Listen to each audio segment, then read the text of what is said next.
नमस्कार विद्यार्थी मित्र हो, आपण पाहत आहोत इयत्ता 5वीचं सुलभ भारती हे पुस्तक. या पुस्तकातील पाठ 13वा आपण बघितला होता. तर आजच्या भागामध्ये आपण आपला जो 13वा पाठ आहे त्याचं नाव आहे अनुभव.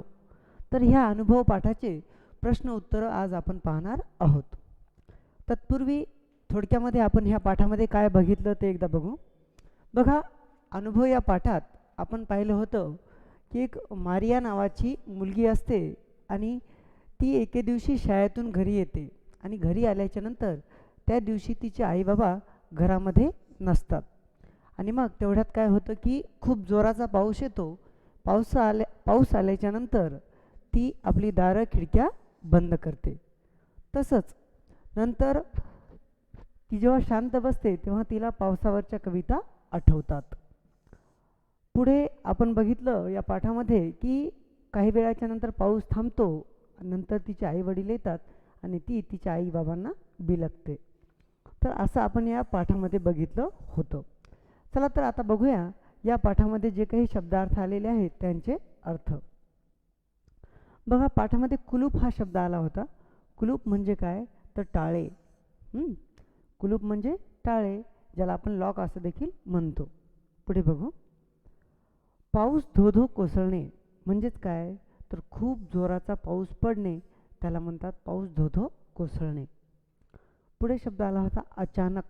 अचानक म्हणजे काय एकाएकी, म्हणजे कुठलीही पूर्वकल्पना नसताना म्हणजे एकाएकी. पुढे बघू. धाड धाड आपटणे. धाड धाड आपटणे म्हणजे काय की जोरजोरात आवाज होणे, हो की नाही. पुढे बघू. पटापट. पटापट म्हणजे पटकन किंवा झटझट. उदाहरणार्थ जेव्हा पाऊस येतो तेव्हा मारिया काय करते, पटापट आपली दारं खिडक्या लावून घेते. पटापट म्हणजे पटकन. पुढे बघू. गुणगुणणे. गुणगुणणे म्हणजे काय हळू आवाजामध्ये गाणे म्हणणे, हो की नाही. जेव्हा पाऊस थांबतो तेव्हा ती काय करते, पावसाचे गाणे गुणगुणते. रिमझिम म्हणजे काय तर हलक्या मंदसरी, म्हणजे पावसाचे लहान लहान थेंब जेव्हा पडतात तेव्हा त्याला म्हणतात रिमझिम पाऊस, हो की नाही. पुढे बघू. पाना आड. बघा, पक्षी कुठं लपतात, पानाच्या आड म्हणजे पानाच्या मागे. पुढे बघू. चमचमणे. चमचमणे म्हणजे काय लुकलुकणे, हो की नाही. पुढे बघू. बिलगणे. बिलगणे म्हणजे प्रेमाने मिठी मारणे. बघा, मारिया काय करते, जेव्हा तिचे आईवडील घरी येतात तेव्हा तिच्या आईला ती प्रेमाने मिठी मारते. तर पुढे बघू. बघा, आता पाठाच्या प्रश्नोत्तरांना आपण सुरुवात करणार आहोत. तर प्रश्न क्रमांक 1 आहे, एका वाक्यात उत्तरे लिहा. बघू तर पहिला प्रश्न काय आहे, मारियाच्या घराला कुलूप का होते. सांगा बरं, मारिया जी आहे तिच्या घराला कुलूप का लागलेलं होतं. तर उत्तर आहे, मारियाचे आई बाबा लग्नासाठी बाहेर गेले होते म्हणून मारियाच्या घराला कुलूप होते, हो की नाही. मारियाचे आई वडील कुठे गेले होते, लग्नासाठी घराबाहेर, म्हणून काय होतं तिच्या घराला कुलूप लागलं होतं. पुढे बघू. मारियाने दारे खिडक्या बंद का केल्या. बघा, मारिया नावाची जी मुलगी आहे तिनं दारं खिडक्या का बंद केल्या. तर उत्तर आहे, प्रचंड वारा व धोधो पावसामुळे दारे खिडक्या धाड धाड आपटत होत्या म्हणून मारियाने दारे खिडक्या बंद केल्या. बघा, काय होतं की पाऊस येतो आणि जी दारं खिडक्या आहेत ती खूप आवाज करायला लागतात, म्हणून मारिया काय करते, दारं आणि खिडक्या बंद करते. चला तर प्रश्न क्रमांक 3 आहे, पाना आड लपलेले पक्षी केव्हा बाहेर येतात. बघा, जेव्हा खूप जोरामध्ये पाऊस येतो की नाही तेव्हा पक्षी कुठे लपून बसतात, पानाच्या आडोशाला म्हणजे पानाच्या आड. आणि मग ती बाहेर केव्हा येतात, तर या प्रश्नाचं उत्तर आहे, पाऊस थांबल्यावर पानाच्या आड बसलेले पक्षी बाहेर येतात, हो की नाही. आता बघू प्रश्न 4. मारिया आईला का बिलगली. बघा, जेव्हा मारियाचे आई वडील घरी येतात तेव्हा घरी आल्याबरोबर मारिया काय करते, आपल्या आईला बिलगते. पण का बिलगली असेल तर त्याचं उत्तर आहे, मारिया आई बाबांची वाट पाहत कंटाळली होती त्यामुळे आई येताच ती आईला बिलगली. ठीक आहे. तर ती कंटाळून गेली होती म्हणून आई आल्याबरोबर मारी आईला बिलगते. आता पुढे बघू. बघा, या ठिकाणी आपल्याला जोड्या जुळवायच्या आहेत. एका ठिकाणी आपल्याला काही घटक दिलेले आहेत आणि त्या गोष्टींचा आवाज आपल्याला ब गटामध्ये दिलेला आहे. बघा, अ गटात आहे ढग, वीज, पाणी आणि पंखा म्हणजे पंख. तर आपल्याला काय करायचं आहे, या गोष्टींचा आवाज कसा येतो त्यासोबत त्याची जोडी जुळवायची आहे. सांगा बरं, ढगांचा आवाज कसा येतो? ढगांचा आवाज येतो गडगडाट. ढगांचा आवाज कसा येतो? गडगडाटासारखा. आता विजा कशा चमकतात? तर विजांचा काय असतो? कडकडाट. बघा, ढगांचा गडगडाट, विजांचा कडकडाट. सांगा बरं, पाणी कसं वाजतं? पाण्याच्या आवाजाला काय म्हणतात? खळखळाट. पाणी कसं वाजतं? खळखळ, म्हणून पाण्याचा खळखळाट. आता पक्ष्यांची जी पंख असतात ते कसा आवाज करतात? तर फडफड, हो की नाही? म्हणून असं म्हणतात पंखांचा फडफडाट. बघा, या ठिकाणी आपल्याला उत्तरं दिलेली आहेत. ढगांचा गडगडाट, विजांचा कडकडाट, पाण्याचा खळखळाट आणि पंखांचा फडफडाट. ठीक आहे. तर पुढे बघू. बघा, प्रश्न क्रमांक 3 आहे. काय आहे? पुढील गोष्टींचे आवाज लिहा. बघा, या ठिकाणी काही गोष्टी दिलेल्या आहेत आणि त्या नेमका कसा आवाज करतात ते आपल्याला सांगायचं आहे. बघा, खिडक्या दारे एकमेकांवर आदळताना कसा आवाज देतात? तर धाड धाड. जेव्हा खिडक्या दारे एकमेकांवर आदळतात तेव्हा त्या कसा आवाज करतात? धाड धाड, हो की नाही? चला तर आता पुढे बघू. पाऊस पडताना कसा आवाज होतो? सांगा बरं, पाऊस पडताना कसा आवाज होतो? तर जर पाऊस लहान असेल तर रिमझिम रिमझिम आवाज होतो, हो की नाही? पाऊस लहान असेल तर कसा आवाज होतो? रिमझिम रिमझिम. आणि जर खूप जोरात पाऊस असेल तर धो धो, हो की नाही? खूप जोरात पाऊस असेल तर धो धो आवाज होतो आणि पाऊस छोटा छोटा थेंबाच्या स्वरूपात असेल तर रिमझिम आवाज होतो. प्रश्न 3. पानातून पाणी गळताना कसा आवाज होतो? बघा, जेव्हा पाऊस पडून जातो तेव्हा झाडाची जी पानं असतात त्यामधून पाणी गळतं, तर त्यावेळेस ते कसा आवाज देतं? तर टप टप. त्यावेळेस कसा आवाज येतो? टप टप. आता पुढे, बेल वाजताना कसा आवाज येतो? बघा, आपल्या घराची बेल असते की नाही, ती कसा आवाज देते? आपल्या पाठात आलेलं आहे डिंग डॉंग. कसा आवाज देते? Ding dong. ठीक आहे. चला तर पुढे बघू. मुक्तोत्तरी प्रश्न या ठिकाणी दिलेला आहे. तर आपण पाहू मुक्तोत्तरी प्रश्न. काय आहे प्रश्न? तुम्ही तुमचा पावसात भिजण्याचा अनुभव सांगा. बघा, आपल्याला माहीत आहे दरवर्षी पावसाळा येतो आणि आपण काय करतो? त्या पावसामध्ये आपण भिजत असतो. तर तुम्हाला तुमचा पावसामध्ये भिजण्याचा अनुभव या ठिकाणी सांगायचा आहे. बघा, उत्तर काय आहे? आता तुम्ही तुमचा पण अनुभव या ठिकाणी सांगू शकता.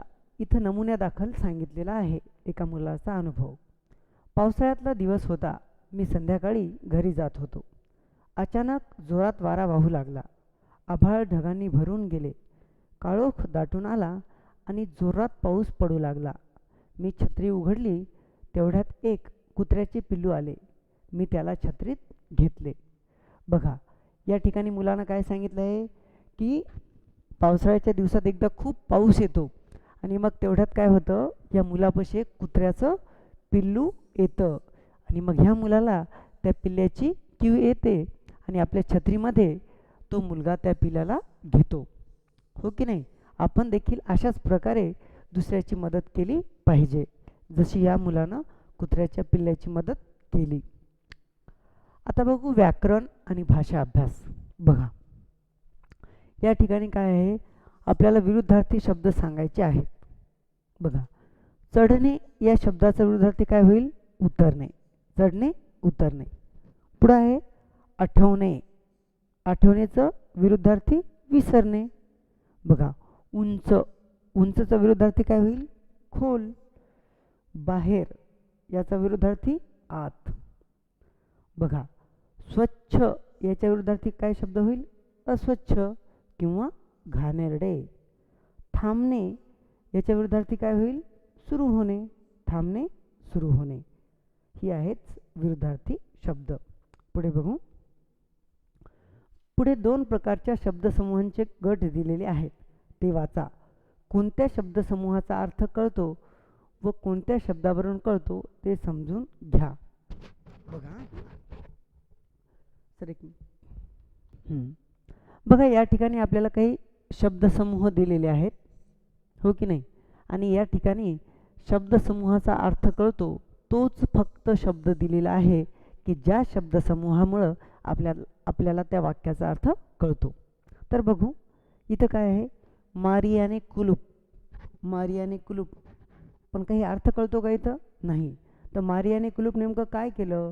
फेकून दिलं, जवळ घेतलं, काही अर्थ कळतो का? नाही. म्हणून आपल्याला या शब्दसमूहावरून अर्थ कळत नाही. आता पुढे बघू. मारियाने दारे खिडक्या. आता मला सांगा, मारियाने दारे खिडक्या काय केल्या? लावल्या, उघडल्या, काही अर्थ कळतो का? नाही. म्हणजे आपल्याला या शब्दसमूहातून कोणत्याही प्रकारचा अर्थ कळत नाही. त्याच्या पुढे आहे बघा, मारिया आईला. पण काय, मारिया आईला काय करते? काही वस्तू देते की बिलगते का? काही कळतं का इथं? नाही. म्हणजेच काय, या ठिकाणी या शब्दसमूहांवरून आपल्याला कोणत्याही प्रकारचा अर्थ कळत नाही, हो की नाही? हे शब्दसमूह आहेत, हे सर्व शब्दसमूह आहेत, परंतु या शब्दसमूहांवरून आपल्याला कोणत्याही प्रकारचा अर्थ कळत नाही. बघा विद्यार्थी मित्रांनो, आपण बघितलं हा जो रखाना आहे, जेव्हा आपण बघतो की या रखान्यामध्ये शब्दसमूह आहेत, परंतु या शब्दसमूहांवरून आपल्याला कोणत्याही प्रकारचा अर्थ पूर्ण कळत नाही किंवा पूर्ण अर्थबोध होत नाही. आता पुढे बघू हा रकाना, यामध्ये नेमकं काय दिलेलं आहे बघा. मारियाने कुलूप उघडले. बघा, मारियाने कुलूप हा तर शब्द इथे होता, परंतु काही अर्थ कळत होता का? नाही. परंतु या ठिकाणी बघा, मारियाने कुलूप उघडले म्हणजे मारियाने नेमकी कोणती क्रिया केली त्या क्रियेचा बोध उघडले या शब्दावरून होतो. म्हणून शब्दसमूहाचा अर्थ कोणत्या शब्दामुळे कळतो? तर उघडले या शब्दामुळे आपल्याला या वाक्याचा अर्थ कळतो. आता पुढे बघू. मारियाने दारे खिडक्या बंद केल्या. बघा, मारियाने दारे खिडक्या हा तर शब्द इथेही आला होता, परंतु त्यानं काही अर्थ कळत होता का? नाही. परंतु या ठिकाणी काय आहे? मारियाने दारे खिडक्या बंद केल्या म्हणजे या ठिकाणी एक क्रिया पूर्ण झालेली आहे आणि ती आपल्याला बंद केल्या या शब्दसमूहामुळे कळत आहे. पुढे बघू. मारिया आईला बिलगली. बघा, मारिया आईला हा शब्द इथेही आला होता, परंतु अर्थबोध होतो का? पूर्ण नाही. मग कोणत्या शब्दामुळे अर्थ कळत आहे? तर बिलगली या शब्दामुळे आपल्याला अर्थ कळत आहे. म्हणून या ठिकाणी बिलगली या शब्दामुळे आपल्याला अर्थ कळतो. आता पुढे बघू नेमकं काय आहे हे बघा. वरील तक्त्यातील दुसऱ्या शब्दसमूहात कोणती क्रिया झाली आहे हे दाखवणारा शब्द दिलेला आहे. बघा, इथं दोन प्रकारचे तक्ते आहेत. आपण याला 1 म्हणू आणि याला 2 म्हणूया. तर हा जो दुसरा तक्ता आहे, या ठिकाणी आपल्याला जी वाक्य दिलेली आहेत ती पूर्ण अर्थाची वाक्य आहेत. आता पुढे बघू. उदाहरणार्थ बघा, नंबर 2च्या तक्त्यामध्ये आपल्याला काही शब्द दिसत आहेत. कोणते शब्द आहेत ते? ते शब्द आहेत उघडले, बंद केल्या आणि बिलगली. या शब्दांमुळे क्रिया सांगणाऱ्या वाक्याचा अर्थ कळतो.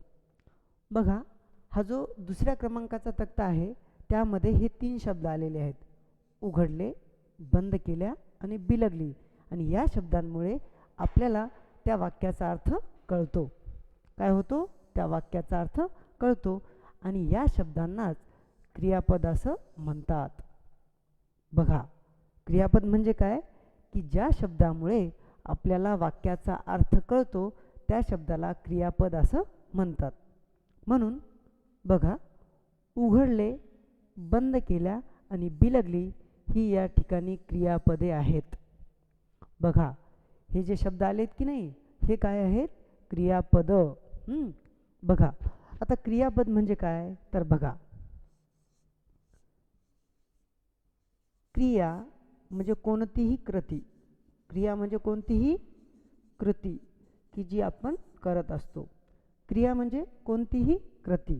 तर पद म्हणजे काय? पद म्हणजे शब्द. पद म्हणजे शब्द. मग क्रियापद या शब्दाचा अर्थ होतो कृती दाखवणारा शब्द. क्रियापद या शब्दाचा अर्थ काय होतो की जो शब्द आपल्याला एखादी कृती दाखवतो, जी आपण करत आहोत, ती कृती दाखवणारा शब्द म्हणजे क्रियापद. बघा, आपण थोडक्यात असं म्हणू शकतो, कृती दाखवणारा शब्द. दाखवणारा शब्द. क्रियापद म्हणजे काय? कृती दाखवणारा शब्द. आता बघू कसं. बघा, मारियानं कोणती कृती केली? तर दार उघडण्याची, हो की नाही? मारियाने दारे आणि खिडक्या काय केल्या? बंद केल्या.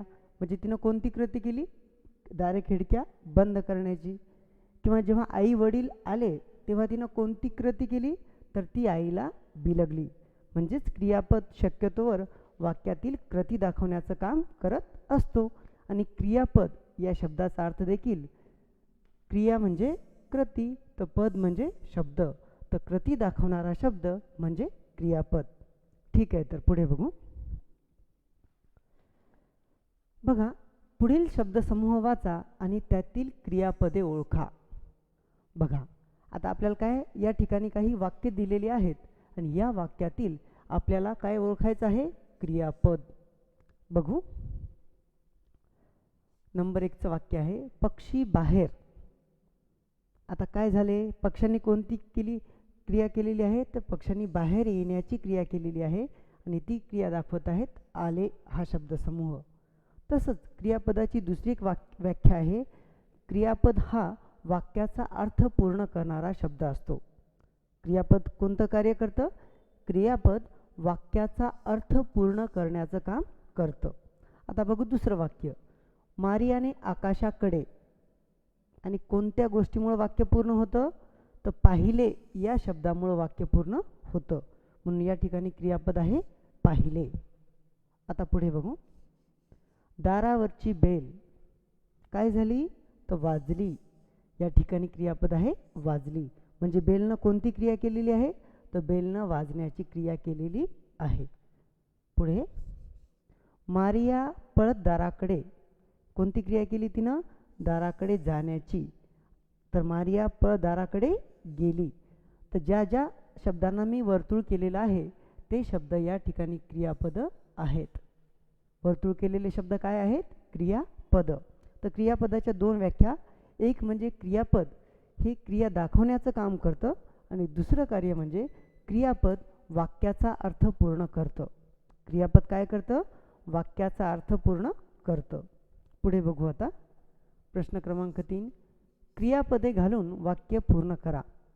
बघा, आता आपल्याला खाली काही वाक्य दिलेले आहेत, तर त्याच्या शेवटी आपल्याला काय करायचं आहे? क्रियापद जोडायचं आहे. उदाहरणार्थ, मारिया घरी. कुठलं क्रियापद जुळलं इथं? आली, हो की नाही? ती शाळेतून काय झालं होतं? घरी आली होती. पुढे आहे मारिया कविता काय करत होती? तर गुणगुणत होती. म्हणून इथं क्रियापद आपण जोडू शकतो, मारिया कविता गुणगुणू लागली. पुढे बघू. मारियाने दार काय केलं? उघडले. मारियाने दार काय केले? उघडले. तर उघडले हे काय आहे? क्रियापद. पुढे बघू. मी चेंडू फेकतो हे क्रियापद आहे, हो की नाही? मी चेंडू फेकतो. पुढे शब्द आहे वाक्य ताई पुस्तक. क्रियापद कुठलं जुळले या ठिकाणी? वाचते. तर ज्या ज्या शब्दांना मी वर्तुळ केलेलं आहे ती सर्व शब्द काय आहेत? क्रियापद आहेत.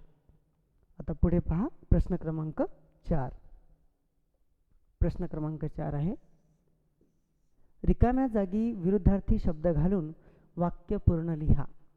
बघा, आता आपल्याला काय करायचं आहे? काही रिकाम्या जागा दिलेल्या आहेत आणि त्या रिकाम्या जागेत विरुद्धार्थी शब्द घालायचा आहे. बघू. पाऊस सुरू झाला. आता मला सांगा, सुरू झाला याच्या विरुद्धार्थी शब्द कुठला? सुरू होण्याच्या विरुद्ध थांबणे. तर आपण कुठलं विरुद्धार्थी शब्द वापरेल? पाऊस थांबला. बघा हे विरुद्धार्थी वाक्य तयार होतात बरं का. पाऊस सुरू झाल्याच्या विरुद्ध काय होईल? पाऊस थांबला. विरुद्धार्थी वाक्य. पुढे बघू. मारिया सावकाश दाराकडे गेली. बघा या वाक्यात काय आहे? मारिया सावकाश दाराकडे गेली. तर सावकाशच्या विरुद्धार्थी शब्द कसा होईल? सावकाशच्या विरुद्धार्थी जलद. मग बघा आता विरुद्धार्थी वाक्य, विरुद्धार्थी शब्द टाकायचा आणि विरुद्धार्थी वाक्य तयार होतं. सावकाशच्या विरुद्ध काय? जलद. मग बघा मारिया जलद म्हणजेच भरभर दाराकडे गेली. पहिलं वाक्य होतं मारिया सावकाश दाराकडे गेली. दुसरं वाक्य आहे मारिया जलद किंवा भरभर दाराकडे गेली. पुढे बघू प्रश्न 5वा. पुढील शब्द वाचा, त्या शब्दात रची रूपे शोधा. शिक्षकांच्या मदतीनं समजून घ्या. तर बघू आता आपण यांना समजून घेऊ. काय आहे? आपल्याला रची वेगवेगळी रूपं समजून घ्यायची आहेत. बघा र जे हे जोडाक्षर स्वरूपात आपण जेव्हा वापरतो तेव्हा र हे जोडाक्षर वापरण्याच्या 4 पद्धती आहेत. र हे जोडाक्षर आपण किती पद्धतीने वापरू शकतो? र हा शब्द जोडाक्षराच्या स्वरूपात आपण 4 प्रकारे लिहू शकतो. तर ते 4 प्रकार आपल्याला या ठिकाणी समजून घ्यायचे आहेत. बघा या ठिकाणी सूर्य हा शब्द आहे. सूर्य.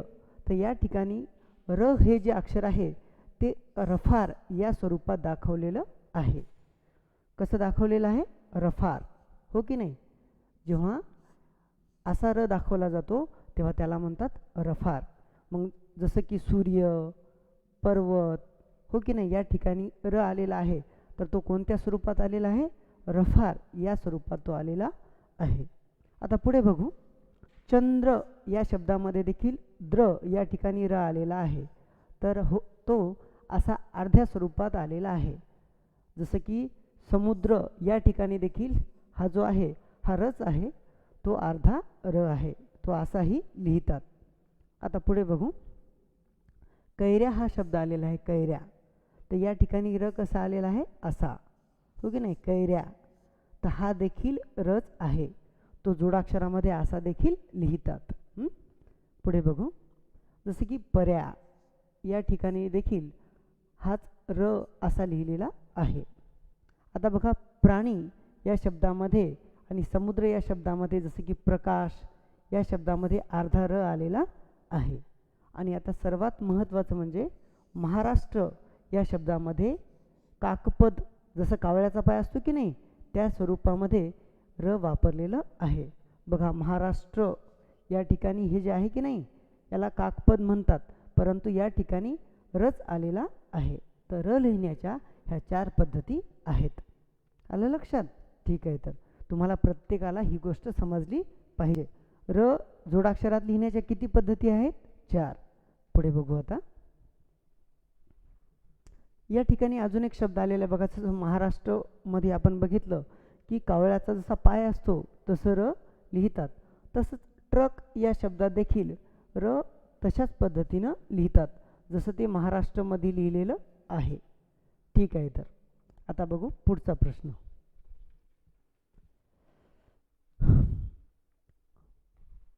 बघा तोंडी परीक्षा. तर याच्यामध्ये मला सांगा बरं मुख्य ऋतू कोणते? सांगा बरं आपल्या भारतामध्ये मुख्य ऋतू कोणते आहेत? बरोबर, आपल्या भारतामध्ये मुख्य ऋतू आहेत 3. कोणकोणते आहेत मग ते?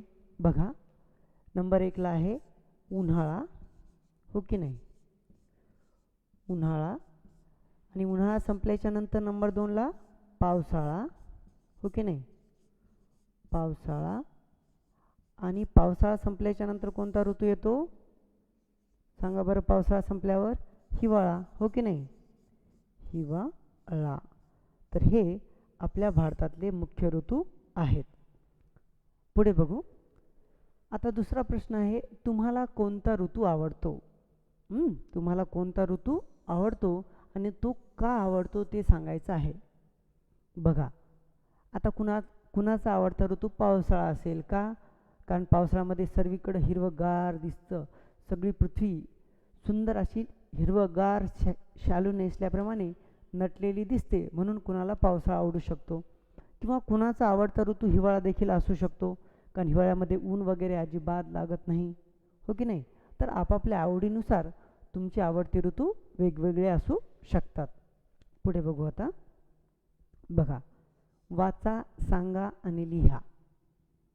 बघा, शब्दाची पुनरावृत्ती झालेले शब्द जसं की धाड धाड असे कोणकोणते शब्द आपल्या पाठात आलेले आहेत, किंवा तुमच्या मनानं पण तुम्ही सांगू शकता की ज्याच्यामध्ये अशी पुनरावृत्ती झालेली आहे.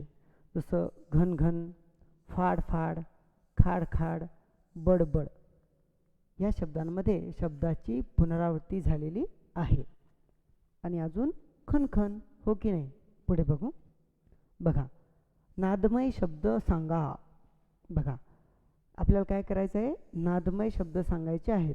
जसं की कडकडाट, गडगडाट. तर असेच जे शब्द तुम्हाला माहीत आहेत ते तुम्हाला सांगायचे आहेत, की ज्याच्यामधून एक प्रकारचा नाद आपल्याला ऐकू येतो. जसं की ऋणुझुणू, छुमछुम, छन छन, त्याच्यानंतर झुळझुळ किंवा सळसळ. हे काय आहेत, नादमय शब्द. म्हणजे आपल्याला त्याच्यामधून एक प्रकारचा ताल ऐकायला भेटतो. पुढे बघू. पावसाळ्यात तुम्ही आरोग्यविषयक कोणती काळजी घ्याल. तर पावसाळ्यामध्ये आपण कोणती आरोग्यविषयक काळजी घेतली पाहिजे. सर्वात महत्त्वाचं म्हणजे आपण पाणी शुद्ध पिलं पाहिजे, हो की नाही. तर ती महत्त्वाची काळजी आपण घ्यावी. आता बघा, प्रकट वाचन आणि श्रुतलेखन या ठिकाणी आपल्याला करायचं आहे.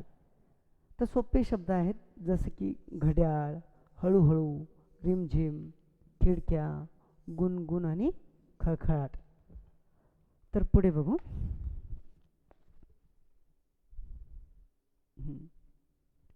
बघा, पावसाबरोबर आलेले शब्द या ठिकाणी आपल्याला दिलेले आहेत. तर कसं, बघा विद्यार्थी मित्रांनो, या ठिकाणी आपल्याला पावसाचं वर्णन करणारे शब्द दिलेले आहेत. जसं की आपण म्हणतो पावसाची बुरबुर सुरू झाली, हो की नाही. तर पावसाचे अनेक प्रकार आहेत. बघा कसे प्रकार आहेत, की टपटपणारा पाऊस. पाऊस कसा टपटपणारा. जेव्हा आपल्याला पावसाचे टपटप असे थेंब ऐकू येतात तेव्हा आपण काय म्हणतो, टपटपणारा पाऊस. पुढे बघा, जेव्हा पाऊस खूपच जोरात पडायला लागतो, खूप जोरात, तेव्हा आपण काय म्हणतो, मुसळधार पाऊस. जेव्हा पाऊस खूप जोरात पडतो तेव्हा आपण काय म्हणतो, मुसळधार पाऊस. त्याच्या पुढे बघा, जेव्हा पाऊस झिमझिम पडतो, झिमझिम, हो की नाही, तेव्हा आपण काय म्हणतो, बुरबुर पाऊस. पावसानं काय बुरबुर लावली असं आपण म्हणतो. तर बघा, या ठिकाणी आपल्याला जे शब्द दिलेले आहेत त्या शब्दांपासून आपल्याला वाक्य तयार करायचं आहे. बघा, या ठिकाणी जोरदार पाऊस, दमदार पाऊस आणि रिमझिम पाऊस हे शब्द आहेत. तर आता हे शब्द आपल्याला काय करायचे आहेत, वाक्यामध्ये वापरायचे आहेत. कशामध्ये वापरायचे आहेत, वाक्य. तर या ठिकाणी आपल्याला या शब्दांपासून वाक्य तयार करून दिलेली आहेत. जसं की पावसाची बुरबुर थांबली. पावसाची बुरबुर थांबली. पुढे बघू. गावी मुसळधार पाऊस पडतो. गावी मुसळधार पाऊस पडतो. अशा प्रकारे वाक्य तयार करता येतं. पावसात झाडाखाली उभे राहिले की डोक्यावर टपटपणारा पाऊस पडतो. पुढे बघा. काळे ढग आकाशात जमताच जोरदार पाऊस पडला. आता पुढे बघू. यंदा दमदार पाऊस झाला, किंवा मला रिमझिम पाऊस आवडतो. अशा प्रकारे या शब्दांपासून आपल्याला वाक्य तयार करता येतात. आणि शेवटचं आहे बघा, की पावसाळ्याच्या दिवसातील तुमचा अनुभव तुम्हाला सांगायचा आहे, किंवा पावसाच्या गाण्याचा संग्रह तुम्ही करू शकता, हो की नाही. ठीक आहे. तर विद्यार्थी मित्रांनो, अशा प्रकारे आपण अनुभव या पाठाची प्रश्न उत्तरं बघितलेली आहेत. तर याच ठिकाणी थांबूया. धन्यवाद.